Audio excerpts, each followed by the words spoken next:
Hello and welcome to the workshop. Now with this new feature I am calling insulated walls. It's still freezing in here though because of course there's no heating, but you know, one step at a time. As you already know, if you watched the first video, I have been working on my Morris Minor conversion project. A bit. Mostly I've been putting up walls, which is kind of part of it, and reorganizing, so there are shelves, and yeah, trying to make enough space that I can get under the car without dying. Also, I heard that having a workbench is handy for building things, so I built a workbench. But I'm going to come clean. The majority of what I've been doing is research, or as we say, I retired to the library to do a little light reading. But I have bought some bits, and so today I'm going to give you a little bit of an update on one of the bits that I bought, the motor, and I'm going to tell you how I chose it. Let's talk a bit about the Minor first though, because a lot of you asked, why on earth are you converting an old car? And also because there's a few routes you can go when you're doing something like a classic conversion, and I have some quick thoughts about why I'm choosing to do what I'm choosing to do. But first, why bother converting an old vehicle to be an EV? Well, environmentally, reusing old components and old vehicles is a good thing. It saves those materials go to scrap, and it's just much more efficient. But in this case, if I'm really honest, it's basically because I love the car. I sit in a Minor and I smile. I have pictures taken from a classic car show, from lots of classic car shows I went to as a kid with my dad, and Morris Minors feature really heavily, and so does my thumb over the lens. But Morris Minors are there too. And I love classic cars in general, but this one in particular, it just makes me grin from ear to ear. At least she does when she's working.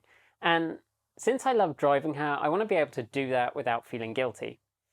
I've had her about 70% of my life, so getting rid of her just feels wrong, and not driving her because she's polluting is just such a waste. She's so much fun. And yeah, not everyone loves classic cars. I can be super utilitarian about my vehicles, so I get that for some of you watching, a car is a car is a car. But we're not all the same, and it would make a very dull world if we were, so let's just celebrate that. Okay, so that's the why. That is the reason I'm doing something quite so odd. And when you do a conversion like this, you can keep it original. You can go super sympathetic with careful installations that can be really easily reversed, or you can just go wild and rip out everything under the car.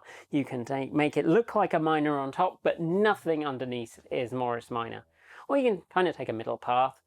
The original Morris Minor rolled off the production line with a side valve engine that was borrowed from a pre-war car, and it produced a massive, awe-inspiring 27.5 brake horsepower. Now, half is important. If you've only got 27, an extra half is important. So that's about 21 kilowatts.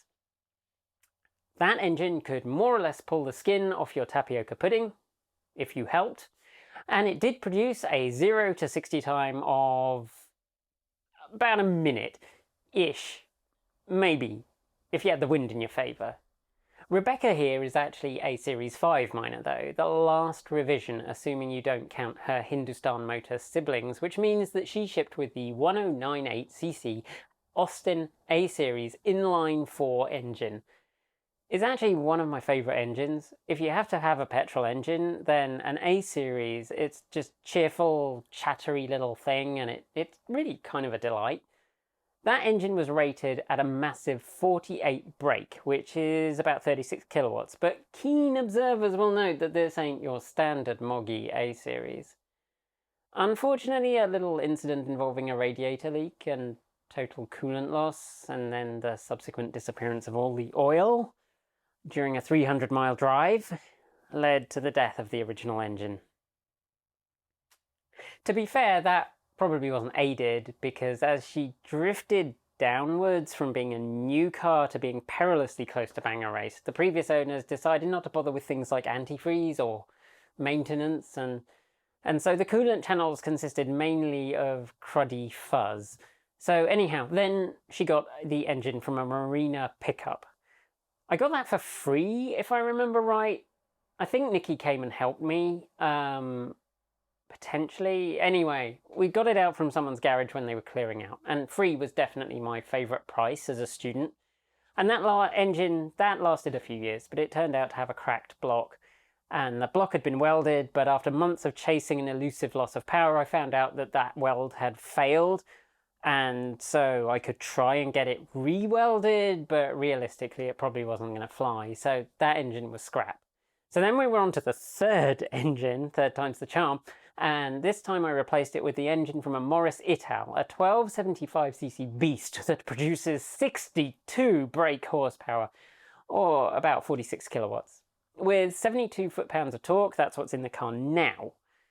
Well, that with a fast road cam and a high-pressure fuel and oil pump. Larger carburetor. So anyway, what does that mean for choosing the motor? Well, clearly I'm not a stickler for originality, but I still like something that feels fairly minor-like, so it's been a bit of a balancing act. Cost is definitely a significant factor, especially since my wife and I are trying to adopt, and that is, it turns out, quite expensive. And I would rather be saving my money for that than spending it on what is, at the end of the day, a toy. So, also, making the motor decision more tricky is the fact that the Morris Minor is a really small car. I recently saw a battery pack for sale from another car, and I vaguely wondered if I could make it fit. So I came out to measure her, and then I went, oh no, Morris Minors are really small. And then I laughed at myself because I think I was out by about a foot, not by a couple of mil. So anyway, that process also kind of ruled out my first thought. So if you watched the first video, I'd been looking at Lexus GS450H gearboxes. That actually has an integrated motor which you can use to drive the EV along. You don't have to bring the Victorian gasoline engine that is in the Lexus. You can just have the gearbox. Power-wise, that box alone produces around 100 kilowatts, which is about 130 horsepower, which would be pretty stinkingly powerful in a car that weighs under a ton. I mean, I've been in a Minor that produced over 100 brake, and it was genuinely a vehicle that would happily murder you and then hide the bodies. I did think that this was a box that would allow me to keep the engine bay and the batteries and the inverter all clear for the batteries and inverter in the engine bay, but it turned out that actually it was too long, and trying to hide that as the transmission wouldn't work, it would have stuck out into the engine bay. And it was also much wider for more of its length than I'd realised, so it would have taken up some of the passenger cabin, and so it was also really, really heavy, so it just wouldn't work. So another option that I considered was a Zero Motorcycles motor from one of their later bikes. That is rated at about 67 horsepower and produces around 100-ish foot-pounds of torque, so that's about 140 newton meters, which should be pretty much enough. It's not far off what the car has. I even got as far as looking for a bent Zero motorcycle and chatting to someone who contacted me from the previous video who knows Zeros very well and has actually used a Zero motor as the motor in a Morris Minor conversion. But talking to him, he suggested that motorways would be a bit of a struggle potentially. And then I looked and I found some really cheap Zero motorcycles, and I nearly abandoned my open source principles, just pulling the controller and the motor and the battery and everything, putting it in the car. But I would have needed a bigger battery anyway, and then actually I was concerned about the cost versus the benefit for that, because there was about $1,000 in shipping charges, and the guy I was talking to was saying, well, motorways might be a bit of a struggle for this motor, and longevity from other people said that longevity might be an issue if I was using it in that situation. So I got super excited about the MGR rear transaxle with a subframe from a Toyota, and that sounded great. Unfortunately, the person who contacted me about building that did so a couple of weeks after I bought a much less exciting motor, so that ended up going on the back burner. So what did I get instead? Well, it boiled down to two choices in terms of price and spec. So the first was the motor from a Smart ED. That produces around 55 kilowatts or 74 horsepower and about 130 newton meters of torque, which is about 96 pound-feet. The other one was the iMeave motor, which manages about 47 horsepower and 180 newton meters of torque, or 130 pound-feet. Both of them are fairly close in terms of output to the motor I have now. I mean, they're a lot more torquey, but that's the joy of having an EV. So it was really down to price in the end, and having hunted around for a while, I managed to find an iMeave motor, and delivered, that came to a few $100. Came with the power cable. Annoyingly, it did not come with the resolver cable, but that was a lot better than any of the smart motors, which were above $800 before shipping and came with no cables at all. So I got that, and it arrived a little while back. And this is the motor that will be replacing the engine. But there are still a few little potential flies in the ointment. The connection to the resolver is round here, and this connector is discontinued and made of unobtainium. I found a few places that had cables on motors, but none of them would ship me the cable, and when I was trying to get a motor, none of them would ship me the cable with the motor, so I just have to replace this connector. I had a look around at various specifications. I've bought one which I think will work. It was about $15, so we'll see if it fits, and that should fix that problem.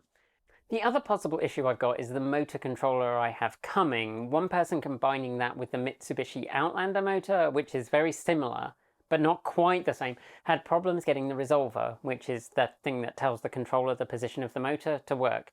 It had a lot of jitter on it, so instead of being a nice smooth curve, it looked like a seismometer in an earthquake. So we'll see how it goes when I get to connecting the two of them together. But which inverter and what controller did I get? Well, for that you're going to have to wait until next time. That's it for today. As always, thanks to the folks on my right for being our $15 to $49 a month patrons. Special thanks to our $50 a month patrons, Anonymous Freak, Regine Fellows, Gordon C., Paul Conway, Laura Sanborn, Anthony Coates, Denny Hyde, Sean Ueda, and Tesla in the Gong.